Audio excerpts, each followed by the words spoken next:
غزوہ اس کافروں کے خلاف جنگ کو کہتے ہیں کہ جس میں نبی پاک علیہ السلام خود شامل ہوئے ہوں، اس لیے اس کو غزوہ کہتے ہیں کہ اللہ کے حبیب علیہ السلام نے خود وہاں شرکت فرمائی۔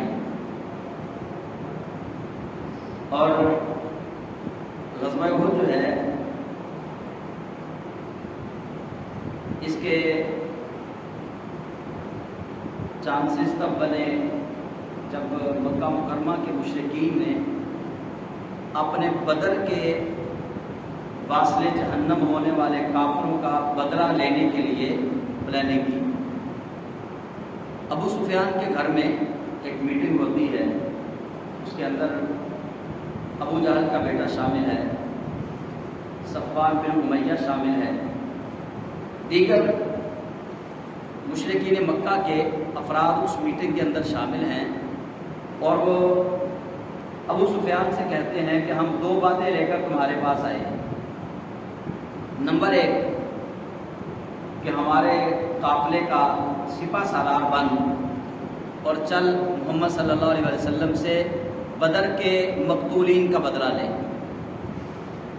اور نمبر دو جو قافلہ تجارت والا تم لے کر گئے تھے اور پھر واپس لے کر آئے ہو، اس پر جتنا منافع بنتا ہے وہ سارے کا سارا منافع جو ہے وہ محمد صلی اللہ علیہ وسلم اور ان کے ساتھیوں کے خلاف ہم اس کو صرف کریں۔ دو وہ خواہشیں لے کر گئے، ابو سفیان نے دونوں خواہشیں ان کی قبول کی۔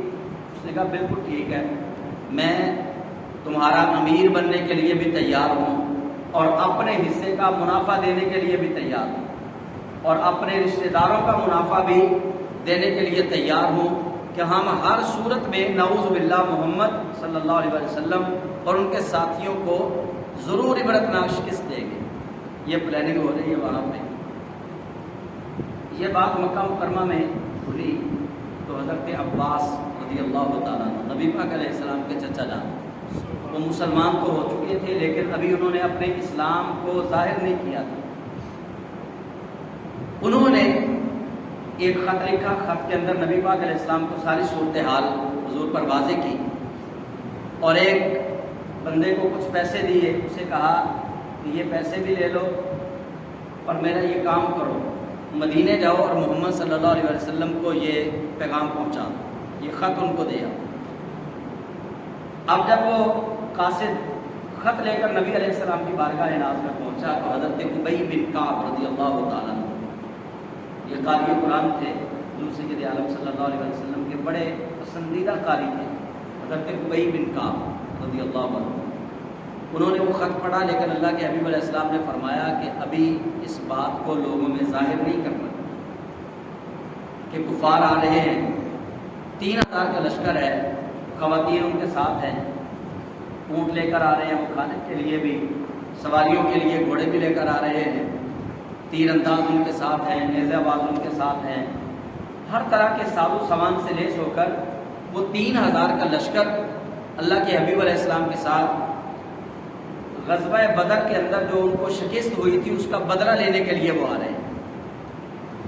لیکن ان کو یہ نہیں پتا کہ محمد کریم صلی اللہ علیہ وآلہ وسلم اللہ کی دی ہوئی طاقت سے لڑتے ہیں، ان کو شکست سے دوچار نہیں کیا جا سکتا، لیکن کفار مشرکین کا زوم تھا، وہ اپنے زوم باطل میں قافلہ لے کر آپ پہنچے۔ تو نبی پاک صاحب دولاک صلی اللہ علیہ وسلم آپ نے بھی صحابہ کو جمع کیا، جمع کر کے آپ نے فرمایا کہ کیا ارادہ ہے، ہمیں جہاد کے لیے نکلنا چاہیے یا اندر مدینہ منورہ شہر میں رہ کے، بستی میں رہ کے لڑنا چاہیے یا بستی سے باہر نکلنا چاہیے؟ بہت سارے صحابہ ایسے تھے کہ جنہوں نے یہ خواہش پیش کی کہ یا رسول اللہ صلی اللہ علیہ وسلم مدینہ منورہ سے باہر نکل کے ہمیں لڑنا چاہیے۔ وہ انصاری صحابی تھے، ان کے دلوں میں بات کیا تھی؟ آپ اندازہ لگائیں اسلام کے ان بہادروں کا کہ ابھی ان کو پتہ ہے کہ ہماری تعداد تو سینکڑوں میں ہے، ہزاروں میں نہیں تھی، پتہ ان سب کو تھا، لیکن دلوں میں جو جذبہ عشق رسول تھا، جو اللہ تعالیٰ سے محبت کا جذبہ تھا، وہ اتنا اعلیٰ جذبہ ہے کہ اپنی تعداد کو نہیں دیکھ رہے، اللہ کے نبی صلی اللہ علیہ وسلم سے عرض کرتے ہیں کہ یا رسول اللہ اگر ہم نے اس مدینے کی بستی کے اندر رہ کے جنگ لڑی تو وہ مشرکین مکہ وہ کہیں گے یہ بزدل لوگ ہیں، یہ ڈر گئے، گھروں سے باہر نہیں نکلے۔ یا رسول اللہ کیا ہوا جو ہم تعداد میں کم ہیں، ہم عشق میں تو کم نہیں ہے نا، خوف الہی میں تو کم نہیں ہے نا، تقوی و طہارت میں تو کم نہیں ہے۔ یا رسول اللہ ہم مدینہ منورہ کی بستی سے باہر نکل کر لڑیں گے تاکہ ان کو پتہ چلے کہ ان کی تعداد کم ہے لیکن ایمان ان کا بہت اعلیٰ ہے۔ اب صحابہ یہ مشورہ دے رہے رسول اکرم صلی اللہ علیہ وسلم کو۔ اور پھر یہ غزوہ احد جو ہے، یہ احد پہاڑ اس کے آر پار جو ہے اور اس کے اوپر یہ غزوہ احد کا مارکہ جو ہے، یہ سارے کا سارا وہاں یہ واقعہ پیش آیا۔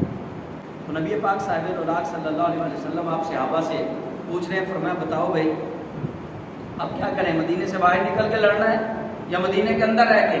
صحابہ کہتے ہیں یا رسول اللہ کیا ہوا جو تعداد میں کم ہے، ہماری ماؤں نے ہمیں جنم ہی اس دن کے لیے دیا ہے کہ ہم آپ پر قربان ہو جائیں۔ یہ انصاری صحابہ نبی پاک علیہ السلام کی بارگاہ میں عرض کرتے ہیں یا رسول اللہ ہماری ماؤں نے ہمیں جنا ہی اس لیے ہے کہ ہم آپ پر قربان ہو جائیں، آپ حکم ارشاد فرمائیں۔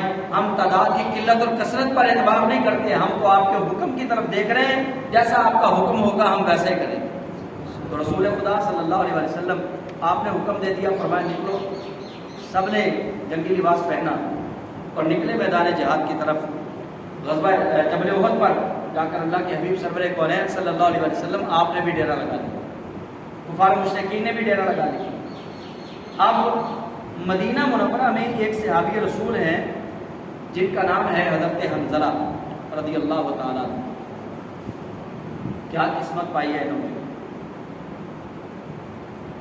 شادی ہوئی تھی اور اپنی زوجہ کے ساتھ حق زوجیت ادا فرمایا کہ رسول خدا صلی اللہ علیہ وسلم کا پیغام پہنچا، کسی طریقے سے بھی پہنچا کہ نبی پاک صاحب الولاق صلی اللہ علیہ وسلم نے فرما دیا جہاد کے لیے نکلو۔ تو غسل واجب تھا ان پر۔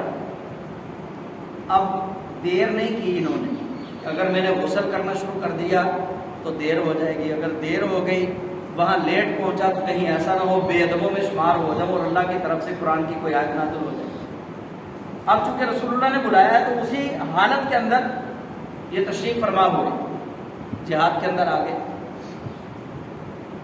یہ صحابہ کرام علیہم الرضوان کا عشق رسول کا وہ واقعہ ہے کہ جو بندے کی عقل کو حیرت میں مبتلا کر دینے والا ہے۔ آپ خود سوچیں یا میں اس جگہ پہ جا کے کبھی سوچوں کہ میری عمر 18-19 سال، یا آپ سوچیں عمر 18-19 سال اور شادی کی پہلی رات ہو، ہاں جی، اور پھر حکم آ جائے یا والد صاحب باہر کھڑے ہو کر بلا لیں بیٹا جاؤ کہیں کام جانا ہے، یقیناً ہمارے تیور اور ہوں گے۔ کیا صحابی رسول کا جذبہ دیکھیے آپ، شادی کی پہلی رات ہے اور جہاں ہم اپنی بیوی کو چھوڑ کے نکلے کہ رسول اللہ نے بلایا۔ ہم بھی ایماندار ہیں، ہم بھی محب رسول ہیں، ہم بھی عاشق رسول ہیں اور صحابہ بھی عاشق رسول ہیں۔ حضرت عمر بن جموح رضی اللہ تعالیٰ عنہ ایک ٹانگ سے تھوڑے معذور تھے، بیٹے کہنے لگے ابا جی اب 80 سال عمر ہو گئی آپ کی، ہم جا رہے ہیں، آپ بیٹھے آرام سے گھر، آپ نے نہیں جانا، آپ گھر پہ بیٹھ جائیں۔ لیکن جب نبی رحمت صلی اللہ علیہ وسلم صفحے درست فرمانے لگے تو حضرت عمر بن جموح رضی اللہ تعالیٰ عنہ سب سے آگے تھے، پیٹوں سے چوری نکل کے وہاں پہنچے، فرمانے لگے کیا ہوا جو عمر زیادہ ہے، کیا میں رسول اکرم پر قربان نہیں ہو سکتا؟ حضرت مصعب بن عمیر رضی اللہ تعالیٰ عنہ وہ اللہ کی بارگاہ میں دعا کر رہے ہیں کہ یا رب العالمین مجھے تیرے راستے میں کاٹ دیا جائے، یا اللہ میں تیرے راستے میں کاٹ دیا جاؤں۔ حضرت عبداللہ بن جحش رضی اللہ تعالیٰ عنہ دعا کر رہے ہیں کہ یا اللہ میرے کان کاٹ دیے جائیں، میری ناک کاٹ دی جائے، میرے جسم کے ٹکڑے ٹکڑے کر دیے جائیں، اور پھر قیامت والے دن میں اسی حالت میں تیری بارگاہ میں پہنچوں۔ یہ حضرت عبداللہ بن جحش نبی پاک علیہ السلام کے برادر لا بھی ہیں، حضرت زینب کے بھائی ہیں۔ عرض کیا کر رہے ہیں، دعا کر رہے ہیں اللہ کی بارگاہ میں کہ یا اللہ میری ناک کاٹ دی جائے، میرے کان کاٹ دیے جائیں، میرے جسم کے اعضاء کاٹ دیے جائیں، قیامت کے دن میں اسی حالت میں تیری بارگاہ میں پیش کر دیا جاؤں۔ یا اللہ پھر تو مجھ سے پوچھے کہ عبداللہ تیرے کان کس نے کاٹے ہیں، عبداللہ تیری ناک کس نے کاٹی ہے، عبداللہ تیرے جسم کے ٹکڑے ٹکڑے کس نے کیے ہیں؟ عبداللہ تو نے یہ حالت اپنی کیوں بنائی ہے؟ تو یا اللہ پھر میں وہاں کہوں گا کہ مولا تیرے لیے بنائی ہے، یا اللہ یہ ناک بھی تیرے لیے کٹی، یہ کان بھی تیرے لیے کٹے، یہ ہاتھ بھی تیرے لیے کٹے۔ یہ صحابہ کرام علیہم الرضوان جذبہ جہاد یہ ہے، رسول اللہ پر فداکاری کا جذبہ یہ ہے، کبھی میدان جہاد میں نہیں گئے لیکن اللہ کی بارگاہ میں دعا یہ کر رہے ہیں کہ یا رب العالمین ہم وہاں جائیں اور پھر واپس نہ آئیں۔ اور یہ جو حضرت عمر بن جموح رضی اللہ تعالیٰ عنہ کا میں نے واقعہ سنایا، یہ وہاں شہید ہو گئے غزوہ احد میں۔ جب یہ شہید ہو گئے تو نبی پاک علیہ السلام سے ان کی زوجہ کہنے لگی یا رسول اللہ صلی اللہ علیہ وسلم آپ ایسا کریں کہ ان کا جسم مبارک مجھے دے دیں، اونٹ لے کر آئی ہو، میں ان کو جنت البقیع میں دفن کرنا چاہتی ہوں۔ رسول اللہ علیہ السلام نے فرمایا ہمیں کیا اعتراض ہے، لے جاؤ وہاں دفن کر دو۔ اونٹ کے اوپر ان کا جسم مبارک رکھا، ان کو مدینے کی طرف وہ چلا دی تو اونٹ دوبارہ جبل احد کی طرف آ جاتی، وہ بار بار اونٹ کو وہاں لے کر جاتی اس طرف مدینے کی طرف جنت البقیع کی طرف لے کر اونٹ پھر واپس۔ نبی پاک علیہ السلام نے فرمایا رکو، یہ بتاؤ کہ جب یہ گھر سے نکلے تھے دعا کیا مانگی تھی؟ انہوں نے کہا یا رسول اللہ دعا انہوں نے یہ مانگی تھی، دروازے کی دہلیز پہ کھڑے ہو کر کہا تھا کہ مالک تیری بارگاہ میں کٹنے کے لیے جا رہا ہوں، یا اللہ اب واپس گھر نہ لوٹو۔ یہ دعا مانگی تھی کہ یا اللہ واپس گھر نہ لوٹو۔ تو رسول اللہ علیہ السلام نے فرمایا جب انہوں نے دعا یہ مانگی ہے اللہ نے ان کی دعا قبول کر لی ہے، آپ یہ ادھر نہیں جا سکتے، اب ان کو ادھر ہی دفن کرنا پڑے گا۔ یہ صحابہ کرام علیہم الرضوان کا جذبہ جہاد ہے۔ رسول اکرم صلی اللہ علیہ وسلم پر جانثاری کا جذبہ یہ ہے۔ حضرت حمزہ رضی اللہ تعالیٰ عنہ شادی کی پہلی رات ہے، آگے میدان جہاد میں آ کر جہاد کیا اور شہید ہو گئے۔ نبی پاک علیہ السلام کو پتہ چلا تو سرکار دو عالم علیہ السلام نے فرمایا حنظلہ کو ڈھونڈو، حنظلہ کدھر ہے؟ اب صحابہ ان کو ڈھونڈ رہے ہیں لیکن وہ مل نہیں رہے۔ پھر جب ملے ہیں تو کس حالت میں ملے ہیں کہ جسم مبارک پر تازہ پانی لگا ہوا ہے، غسل دیا ہوا ہے جسم کو۔ نبی پاک علیہ السلام کی بارگاہ میں صحابہ ویسے ہی لے کر آ گئے۔ اللہ کے حبیب علیہ السلام مسکرائے اور مسکرا کر فرمانے لگے کہ حنظلہ وہ ہے کہ جس کو اللہ کے فرشتے ابھی ابھی غسل دے کر لائے۔ ان کو غسیل الملائکہ کہا جاتا ہے، جن کو فرشتوں نے غسل دیا وہ حضرت حنظلہ۔ اللہ اکبر۔ آج اگر ہمارے بھی ایمان صحابہ کے ایمان جیسا تو نہیں ہو سکتا، ایک رتی برابر بھی اگر صحابہ کے ایمان جیسا ہم جذبہ پیدا کر لیں تو یقین کریں آسمان سے فرشتے آج بھی اتر سکتے ہیں، دریا اور سمندر آج بھی راستہ چھوڑ سکتے ہیں۔ بس وجہ یہ ہے کہ اب ہمارا ایمان جو ہے وہ متزلزل ہے، ہم توکل علی اللہ کی اس منزل پہ نہیں ہیں، ہم اس کے رسول کے اس مقام پر نہیں ہیں جس مقام پر صحابہ تھے۔ یہ صحابہ کے عشق رسول کا ہی منظر ہے، عشق رسول ہی کی برکتیں ہیں کہ اللہ تعالیٰ صحابہ تو صحابہ ہیں، رب نے ان کے گھوڑوں کے ٹانپوں کی بھی قسمیں اٹھائی ہیں۔ یہ عشق رسول کی برکتیں ہیں سر۔ تو صحابہ کرام علیہم الرضوان انہوں نے جو غزوہ احد کے اندر رسول اکرم صلی اللہ علیہ وسلم پر جانثاری کا جذبہ پیش کیا، حضرت ابو بکر صدیق رضی اللہ تعالیٰ عنہ نبی پاک علیہ السلام کے پاس ہیں، حضرت سعد بن ربیعہ نبی پاک کے پاس ہیں، حضرت سعد بن ابی وقاص نبی پاک علیہ السلام کے پاس ہیں۔ تو حضرت سعد بن عبادہ رضی اللہ تعالیٰ عنہ یہ وہ خوش نصیب صحابی رسول ہے کہ یہ نبی پاک علیہ السلام کے آگے کھڑے تھے اور یہ تیر مار رہے تھے۔ اللہ کے حبیب علیہ السلام ان کو تیر دے رہے تھے، کمان ان کے ہاتھ میں تھی، تو نبی پاک علیہ السلام ان کو تیر دے رہے تھے اور ساتھ فرماتے تھے کہ فدا کا ابی و امی یا سعد، فرما رہے تھے کہ تجھ پہ میرا باپ بھی قربان، تجھ پہ میری ماں بھی قربان ہے سعد، اور ساتھ ساتھ ان کو تیر بھی اللہ کے حبیب علیہ السلام ان کے ہاتھ میں دے رہے تھے۔ تو یہ صحابہ موجود ہیں وہاں پہ، نبی پاک صاحب الولاق صلی اللہ علیہ وسلم آپ پھر ایک مرحلہ ایسا آیا کہ رب کریم نے جسم پر جہاد کے اندر زخموں کا لگنا سنت رسول بنانے کے لیے اپنے محبوب کریم صلی اللہ علیہ وآلہ وسلم آپ کے لیے یہ اللہ کریم نے آزمائش اور امتحان ایک ایسا پیدا کیا کہ جو رسول اکرم صلی اللہ علیہ وسلم کے دندان مبارک شہید ہوئے، آقا علیہ السلام کے سر اقدس پر زخم ہوا، نبی پاک علیہ السلام کا خون مبارک زمین پر گرنے ہی والا تھا کہ حضرت مالک بن سنان رضی اللہ تعالیٰ صحابی رسول ہے، آگے بڑھتے ہیں اور یوں کر کے اپنے ہاتھوں کا پیالہ بناتے ہیں. نبی پاک علیہ السلام کی مبارک داڑھی سے جو خون مبارک کے قطرے نیچے گرنے ہی والے تھے، یہ نیچے ہاتھ کر کے ہاتھوں کا پیالہ بنا کے سارے کا سارا خون مبارک پی جاتے ہیں. حضرت مالک بن سنان رضی اللہ تعالیٰ سارے کا سارا خون مبارک پی گئے. آئیے اب قرآن کیا کہتا ہے؟ قرآن کہتا ہے انما حرم علیکم المیتۃ والدم. قرآن کہتا ہے تم پہ مردار بھی حرام ہے، تم پہ خون بھی حرام ہے.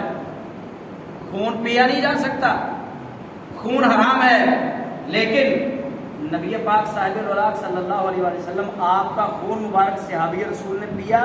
اللہ کے حبیب علیہ السلام مالک بن سنان سے پھر یوں ان کی طرف متوجہ ہو کر آپ ارشاد فرماتے ہیں، جس کا خلاصہ یہ ہے کہ نبی علیہ السلام نے فرمایا مالک بن سنان اب تمہارے خون میں میرا خون شامل ہو چکا ہے، تم پر دنیا کی آگ بھی حرام ہے، جہنم کی آگ بھی حرام ہے.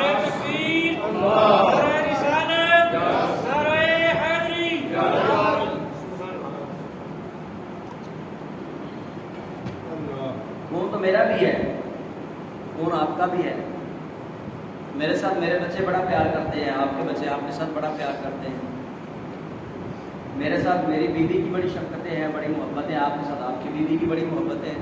کبھی خون نکلے تو بیوی کو دینا، اسے کہنا پی کے دکھائے. کبھی خون نکلے تو اپنے بیٹے کو دینا، اسے کہنا کہ بھائی تم یہ خون پی جاؤ. کبھی نہیں پیے گا. کسی پیر کا خون نکلے کوئی مرید نہیں پیتا، لیکن قربان جاؤں اس پیروں کے پیر پر اور ان کے اعلیٰ مریدوں پر کہ جنہیں قدر تھی رسول اکرم صلی اللہ علیہ وسلم کے مبارک خون کی. حضرت مالک بن سنان رضی اللہ تعالیٰ عنہ آگے اپنے ہاتھ مبارک کرتے ہیں اور نبی پاک علیہ السلام کے خون مبارک کو پی جاتے ہیں اور پھر خوشخبری پاتے ہیں کہ دنیا کی آگ بھی حرام ہے، جہنم کی آگ بھی حرام ہے. اور پھر واقعہ یوں ہوا، ابو سفیان جو اس وقت اسلام کے سب سے بڑے دشمن تھے،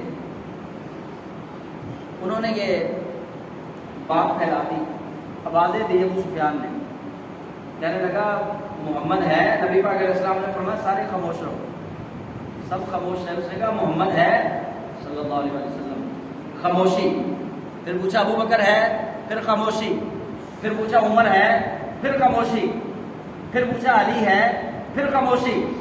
اب جب اس نے دیکھا نا سب سناٹا ہے، خاموشی ہے، کوئی جواب نہیں دے رہا، تو ابو سفیان کہنے لگا نعوذ باللہ محمد صلی اللہ علیہ وسلم شہید ہو گئے، ان کو قتل کر دیا گیا ہے.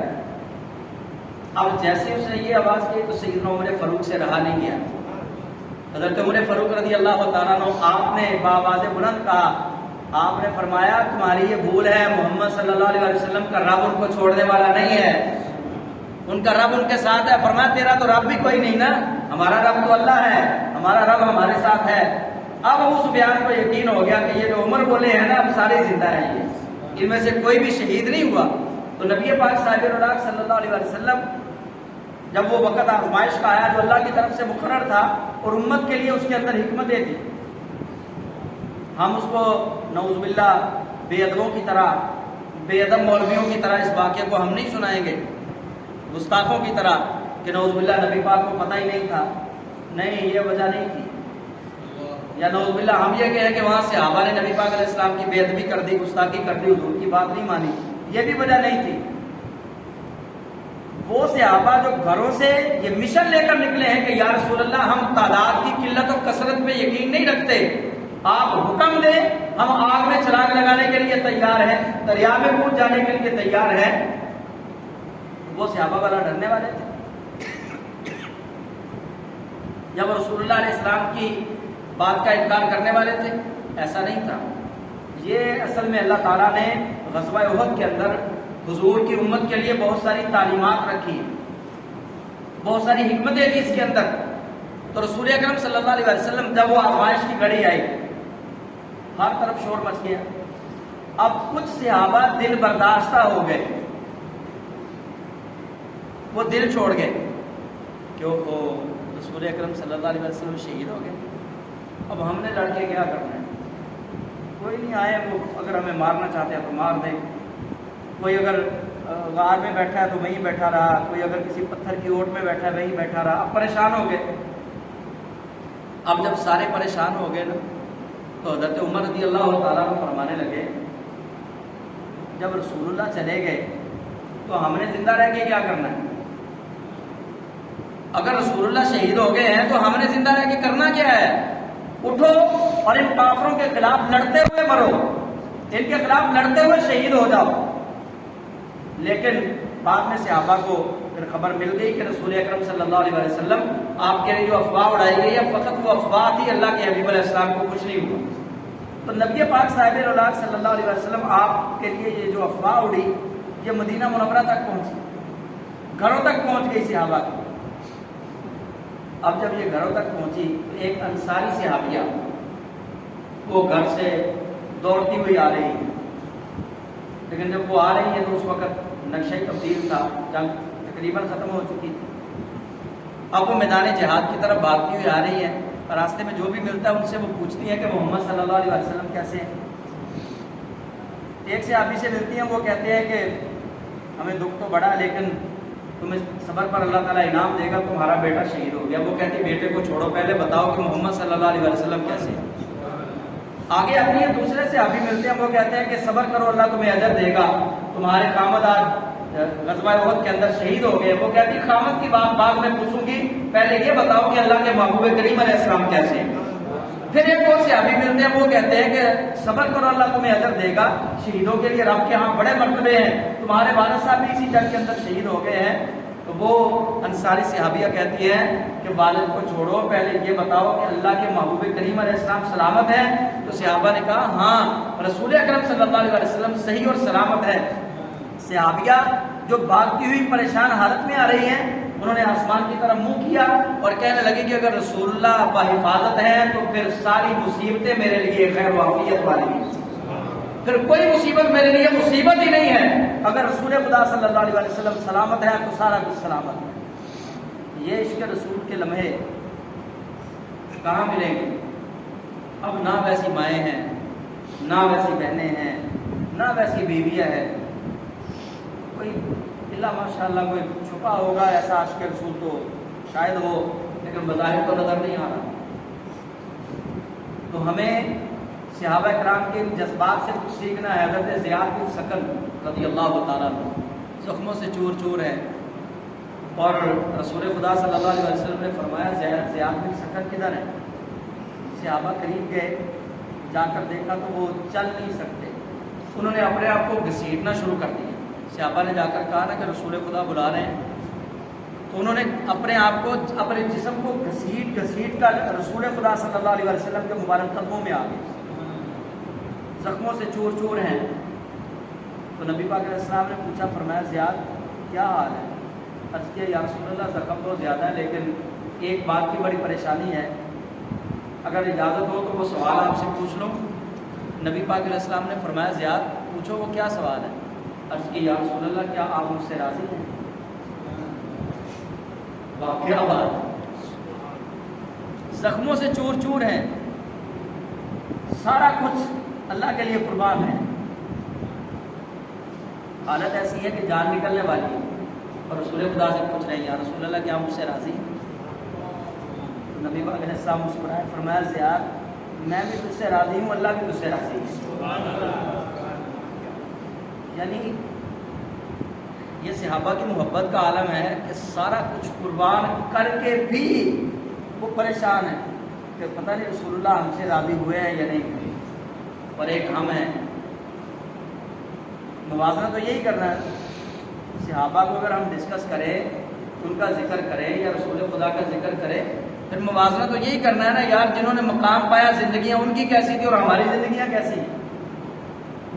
وہ اپنی جان جو سب سے زیادہ عزیز ہے بندے کو، وہ جان قربان کر کے بھی پوچھ رہے ہیں کہ یا رسول اللہ آپ مجھ سے راضی ہیں، ناراض تو نہیں ہیں.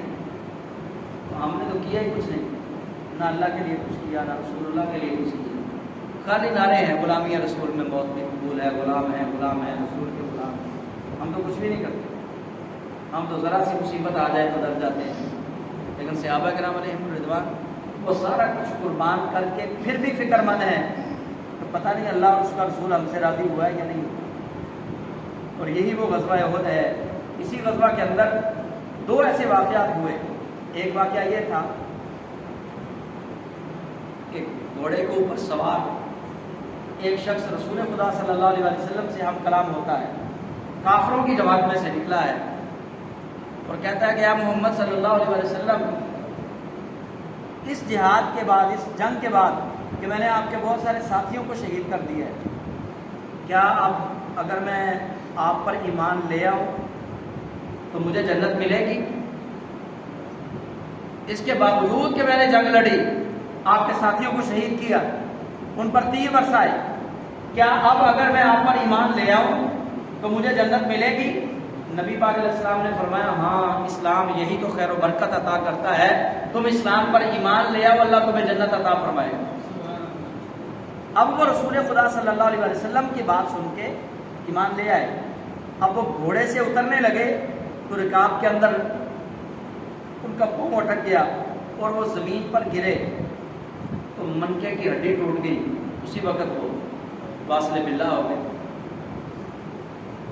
ایمان قبول کیا ہے اور دیر کتنی ہے کہ بس گھوڑے سے نیچے زمین تک آتے ہو، چند گھڑیوں کے لیے مسلمان ہوئے ہیں، چند گھڑیوں کے لیے، چند گھڑیاں اسلام کے اندر گزاری ہیں، بس اقرار کیا رسول اللہ صلی اللہ علیہ وسلم کی رسالت کا گھوڑے پر بیٹھ کر۔ اب زمین پر تشریف لا رہے تھے کہ بیعت کر لوں، رسول اللہ کی بارگاہ میں قدم بوسی کر لوں، لیکن وہ شرف نہ ملا کہ دنیا سے چلے گئے۔ نبی پاک صلی اللہ علیہ وسلم کے فرمان کا خلاصہ یہ ہے، فرمایا کتنا اچھا سودا کیا اس نے اور کتنی جلدی جنت پہنچ گئی۔ یعنی جو ان کی نظر میں منظور ہو جائے نا، بس وہی باکمال ہے۔ اب وہاں نہ نماز ہے، نہ روزہ رکھا انہوں نے، نہ زکوٰۃ دی انہوں نے، نہ حج کیا انہوں نے، اب کیا کیا ہے؟ بس یہ کیا کہ گھوڑے پر بیٹھ کر رخ بدوحا کی زیارت کی ہے اور رسول اللہ پر ایمان لائے۔ بس ایک یہی چیز اتنی وزنی ہو گئی کہ پچھلی ساری خطائیں اللہ نے معاف فرما دی اور نبی پاک علیہ السلام کے وعدے کے مطابق اللہ تعالیٰ نے جنت بھی عطا فرمائی۔ اور دوسرا واقعہ یہ ہے کہ نبی پاک علیہ السلام کے پاس صحابہ ہے، عرض کی یا رسول اللہ، وہ نوجوان کو دیکھیے آپ، وہ تو بڑا شاذور ہے، بڑے کافروں کو اس نے واسطے جہنم کر دیا ہے۔ نبی پاک علیہ السلام نے نگاہ باکمال اٹھائی اور فرمایا فَإِنَّهُ فِي النَّارِ، فرمایا بے شک وہ جہنم میں جائے گا، آگ میں جائے گا۔ اب صحابہ پریشان ہو گئے کہ اگر اتنے کافروں کو واسطے جہنم کرنے والا، جان لڑانے والا، اگر یہ جہنم میں جائے گا تو ہم کدھر جائیں گے؟ ہم نے بھی جہاد کیا، اس نے بھی جہاد کیا، ہم بھی نمازیں پڑھتے ہیں، وہ بھی نمازیں پڑھتا ہے۔ اب حالت ایک جیسی تھی نا، ظاہری حالت ایک جیسی تھی، کلمہ وہ بھی پڑھتا تھا، کلمہ یہ بھی پڑھتے تھے، نمازیں یہ بھی پڑھتے تھے، نمازیں وہ بھی پڑھتا تھا، ظاہری حالت ایک جیسی تھی۔ نبی پاک علیہ السلام نے فرمایا یہ جہنم میں جائے گا۔ اب صحابہ دیکھ رہے ہیں اور حیرت کے اندر مبتلا ہیں، اور یقین تھا صحابہ کو، اب صحابہ حیرت میں بھی مبتلا ہے، مگر نتیجہ دیکھنے کے لیے بیٹھ گئے کہ دیکھتے ہیں کہ رسول اللہ نے جو فرمایا ہے وہ کلمات حق سچ کب ثابت ہوتے ہیں۔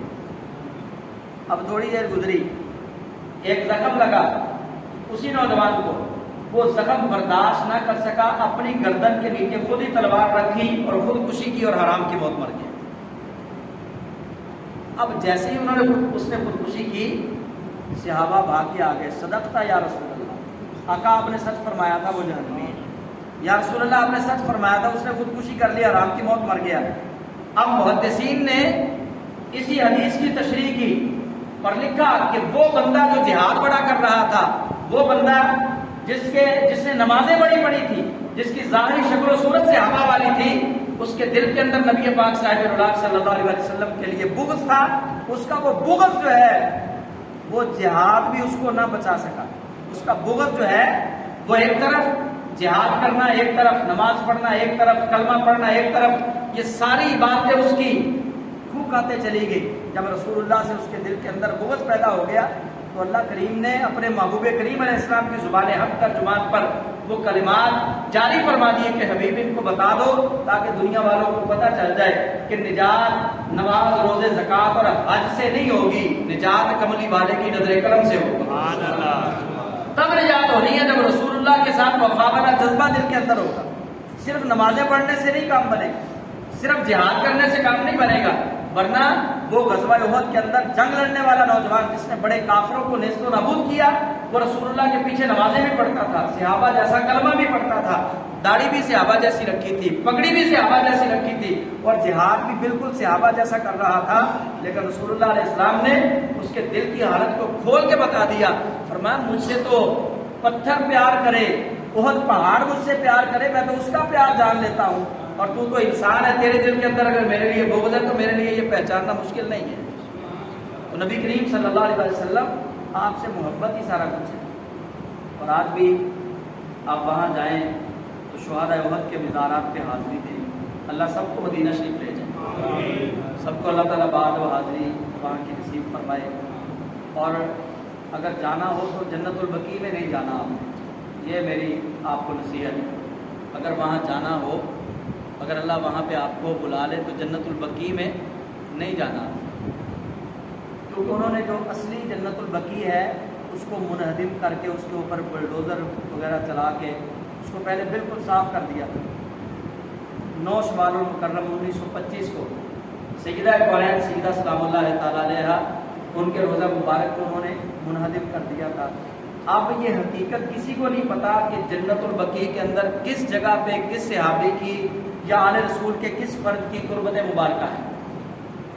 وہاں ہمارے قدم لگیں گے تو بے ادبی کا بڑا ڈر ہے وہاں، تو اس کے بعد باہر سے کھڑے ہو کے سلام پیش کرتے، بس کبھی جانا ہو تو جنت البقیع کے اندر نہ جائیں، بے ادبی کا بڑا ڈر ہے، تو وہاں رسول اللہ کے پیارے موجود ہیں۔ نبی پاک علیہ السلام اپنی ذات کے لیے تو رحمت ہی رحمت ہے، لیکن جو ان کے پیارے ہیں ان کی بے ادبی وہاں برداشت نہیں ہے۔ تو غزوہ احد یہ حضرت سیدنا امیر حمزہ رضی اللہ تعالیٰ عنہ ان کے جسم مبارک کا مشقہ کیا گیا، آپ کے ناک مبارک کاٹ دی گئی، کان مبارک کاٹ دیے گئے، آپ کا جگر نکال لیا گیا، دل مبارک نکال لیا گیا۔ ہندا جو ابو سفیان کی بیوی تھی اس نے آپ کا جگر، آپ کا دل، آپ کے کان ان کو ایک ہار بنا کے اپنے گلے میں نکال دیا، آپ کا کلیجہ اس نے چبایا لیکن وہ حلق سے اندر نہ گزر سکا۔ بڑی بغض رکھنے والی عورت تھی یہ، بلکہ اس کے بارے میں تو روایت ہے کہ یہ ہندا جو ہے بعد میں تو اس نے کلمہ پڑھ لیا تھا۔ جب یہ ابوا کے مقام پہ پہنچی تو اس نے یہ مشورہ دیا، اس نے کہا یہاں رسول اللہ کی والدہ سیدہ آمنہ کی قبر مبارک ہے، ان کا جسم مبارک نکال لو، نعوذ باللہ۔ یہ ہندا نے وہاں پہ مشورہ دیا کہ ان کا جسم مبارک نکال لو، اگر مسلمانوں نے ہمارے بدر کی طرح ہمارے کچھ لوگوں کو قیدی کر لیا نا، ہم پھر فدیہ نہیں دیں گے، ہم محمد صلی اللہ علیہ وسلم کی والدہ کے جسم مبارک کے ایک ایک عضو کے بدلے میں ایک ایک قیدی چھڑوائیں گے۔ نعوذ، یہ وہاں اس نے باتیں کی تو قافلے کے اندر جو لوگ تھے انہوں نے کہا پھر تم کیا سمجھتی ہو کہ تمہارے بڑوں کو معاف کر دیا جائے گا، مسلمان آرام سے بیٹھیں گے؟ اگر یہ رسمیں بعد تم نے شروع کی نا تو پھر تمہارے گھر پہ آ کے ختم ہوگی، تمہارے بڑوں کو بھی مسلمان نہیں چھوڑیں گے، قبروں سے نکالیں گے وہ بھی۔ پھر اللہ تعالیٰ نے چونکہ حفاظت فرمانا تھی تو رب نے حفاظت فرمائی سیدہ آمنہ رضی اللہ تعالیٰ عنہ کی۔ آج بھی انہوں نے بڑا برا حال کیا ہوا ہے وہاں پہ، میں تو نہیں جا سکا کیونکہ وہاں پابندیاں بڑی سخت ہیں۔ پیر سید علی حیدر شاہ صاحب دولت شریف والے وہ وہاں تشریف لے کر گئے، اور بھی دوست گئے، وہ بتاتے ہیں وہاں انہوں نے موبائل ٹنگا ہوا ہے قبر مبارک کے اوپر اور دیگر پتھروں پہ جہاں پہ لوگ جا کے بیٹھتے تھے، کیونکہ وہ جیسے گرمی زیادہ ہوگی وہ شدت سے وہاں پہ اور زیادہ جگہ گرم ہوتی ہے، موبائل وہاں پہ انہوں نے پھینکا ہوا ہے، لیکن پھر بھی اس شاہکار رسول وہاں پہ جاتے ہیں اور بتاتے ہیں کہ آج بھی خوشبو اتنی آتی ہے کہ جس طرح یہاں پہ عطر کا کارخانہ لگا ہوا ہے۔ سیدہ آمنہ سلام اللہ تعالیٰ علیہ آپ کی قربت مبارکہ سے تو نبی پاک علیہ السلام کو حضرت سیدنا امیر حمزہ رضی اللہ تعالیٰ عنہ کا شہید ہونے کا غم اتنا تھا کہ اللہ کے حبیب علیہ السلام نے 70 بار نماز جنازہ ادا کی، 70 بار نماز جنازہ ادا کیا، اتنا غم۔ اور نبی پاک صاحب اللہ صلی اللہ علیہ وسلم پھر ساری زندگی اللہ کے حبیب علیہ السلام بھولے نہیں ہیں، ہر سال آپ شہداء احد کے جہاں پہ نشانات ہیں مزارات مبارکہ کے وہاں تشریف لاتے، ان کے لیے دعا فرماتے ہیں، ہر سال اللہ کے حبیب علیہ السلام وہاں پہ تشریف لاتے۔ حضرت